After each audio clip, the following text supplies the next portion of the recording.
ধন্যবাদ। একের পর এক আমরা দেখতে পাচ্ছি রাজ্যে পোস্ট পোল ভায়োলেন্স থেকে শুরু করে তার পরবর্তী সময়ে আমরা দেখেছি বিভিন্ন জায়গায় কোথাও ছেলে ধরা সন্দেহে, কোথাও মোবাইল চুরি সন্দেহে একের পর এক খুনের ঘটনা ঘটছে, পিটিয়ে মারা হচ্ছে। মানে আইন নিজের হাতে তুলে নেওয়া, এটা কোথায় গিয়ে দাঁড়াচ্ছে আমাদের এই প্রশাসনিক ব্যবস্থা স্যার?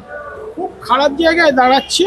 মব লিঞ্চিংয়ের ঘটনার অর্থ হচ্ছে যে জনসাধারণ আইন প্রশাসনের উপর ভরসা রাখতে পারছেন না, এবং আরেকটা ব্যাপার হচ্ছে যারা যারা এই ঘটনার সঙ্গে জড়িত বেশিরভাগই দেখবেন শাসক দলের মদতপুষ্ট।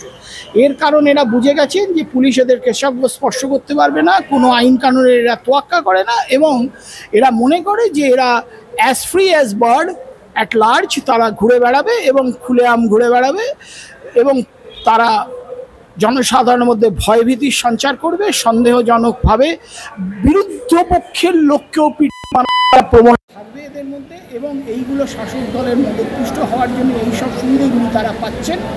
এবং তারা পাচ্ছে এই যে সুবিধাগুলো, এইগুলো কিন্তু বেশি দিন চলে না। আমি মনে করি এগুলো কিন্তু ক্ষণস্থায়ী, কারণ আজকে যে সরকার আছে সেই সরকার পরিবর্তন হতে পারে, তখন কিন্তু অনেক রকম অসুবিধার মধ্যে পড়তে হতে পারে। এরা শাসক দলের মদতপুষ্ট বলে আজকে পুলিশ স্টেশন স্পর্শ করতে পারছে না, কিন্তু করছে না, কিন্তু কালকে যদি ক্ষমতার পরিবর্তন হয় নিশ্চয়ই সেই অবস্থারও পরিবর্তন হতে বাধ্য। এইটা হচ্ছে ঘটনা এবং এটাই বাস্তব। আসলে ওই নজরুল ইসলামের একটা কথাতে বলতে পারি, বিদ্রোহী কবি কাজী নজরুল ইসলাম তিনি বলে গেছেন, দিনে দিনে আজ বাড়ি আছে দেনা, শুধিতে হইবে ঋণ। যেদিন ঋণের বোঝা এত বেড়ে যাবে, সেদিন যদি কোনো কারণে তাদের পতন হয় কোনো সরকারে, তখন কিন্তু সেই ঋণ তাদের শোধ করে যেতে হবে। আমরা এর আগে দেখেছিলাম তৃণমূল কংগ্রেসের নেতা অনুব্রত মণ্ডল তিনি বলেছিলেন পুলিশকে উদ্দেশ্য করে বোম মারার কথা। সম্প্রতি হকার উচ্ছেদকে কেন্দ্র করে পুলিশ যদি পয়সা চাইতে আসে তাহলে পুলিশকে মারো, মানে এই কোথায় যাচ্ছে? মানে প্রশাসনের কর্তারা যদি এই ধরনের কথাবার্তা বলে তাহলে যারা দুষ্কৃতী তারা তো আর একটু আশকারা পেয়ে যাচ্ছে স্যার। স্বচ্ছন্দে তারা আশকারা পাচ্ছেন, তারা বুঝতেই পারছেন যে এখানে কোনো শাসন বলে কিছু নেই, আইনের শাসন বলে এই রাজ্যে কিছু নেই, সুতরাং তারা যা খুশি তাই করবেন, এটাই খুব স্বাভাবিক। যেখানে কেউ বলছেন যে পুলিশকে বোম মারো, বা কেউ বলছেন পুলিশকে প্রহার করো, পুলিশ যদি টাকা চাইতে আসে তাদের বিরুদ্ধে কোনো রকম আইনানুগ ব্যবস্থা নেওয়ার কথা বলছেন না। তারা বারবার বলছেন পেটাও। এই পেটাওয়ের জিনিসটা যদি ওপর মহল থেকে কোনোভাবে সঞ্চারিত হয়ে আসে, তাহলে বুঝতে হবে ভয়ঙ্কর বিপদের মধ্যে বাংলা এগিয়ে চলেছে।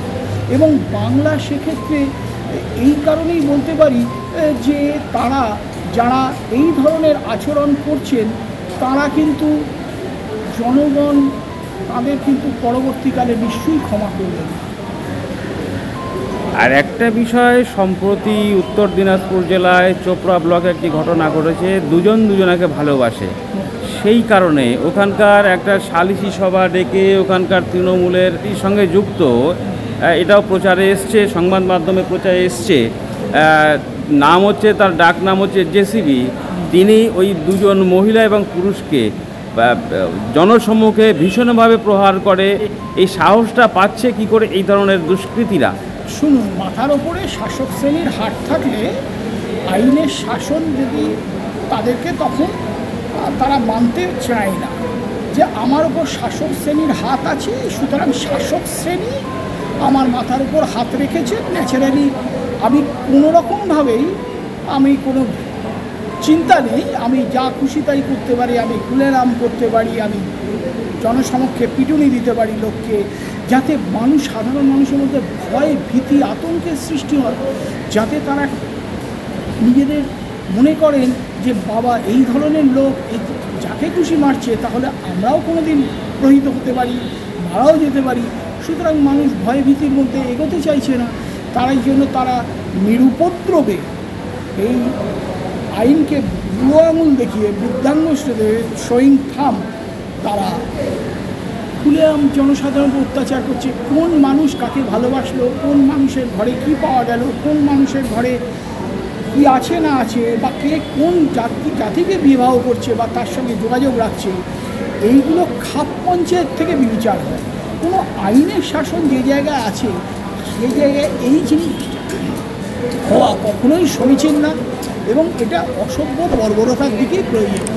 তবে ওইটুকুই বলতে পারি যে সেই বিদ্রোহী কবি কাজী নজরুল ইসলামের কবিতাটা বারে বারে আমার মনে আসে, যে দিনে দিনে আজ বাড়ি আছে দেনা সুবিধ হইবে ঋণ। যেদিন ঋণের পরিমাণ বেড়ে যাবে এবং মাত্রাতিরিক্ত হয়ে যাবে, সেদিন যখন তাতে সুদতে হবে, তখন কিন্তু বিপর্যয়ের মুখে পড়তে হতে পারে।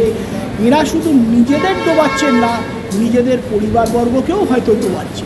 এর অবসান হতে পারে একমাত্র তারা যারা অত্যাচারিত হচ্ছে তারা আদালতের দ্বারস্থ হবে এবং বিভিন্ন আইনজীবীদের সঙ্গে কথা বলবেন এবং তাদের সঙ্গে যোগাযোগ রেখে এই আদালতের দ্বারস্থ হয়ে আদালতের মাধ্যমে হতে পারে। এবং তার সঙ্গে সরকার, যে সরকার এই রকম দমন পীড়ন চালাচ্ছে, এই রকমভাবে মানুষের ওপর অত্যাচার করছে, যে অন্যায় অবিচারগুলোকে দেখেও দেখছে না, চোখ বুজে থাকছে, সেই সরকারের পরিবর্তন করতে হবে, এছাড়া রাস্তা নেই। কারণ তা না হলে মানুষ এইভাবেই অত্যাচারিত হবে, আর মানুষকে এর বিরুদ্ধে রুখে দাঁড়ানোর ব্যবস্থা করতে হবে, চেষ্টা করতে হবে।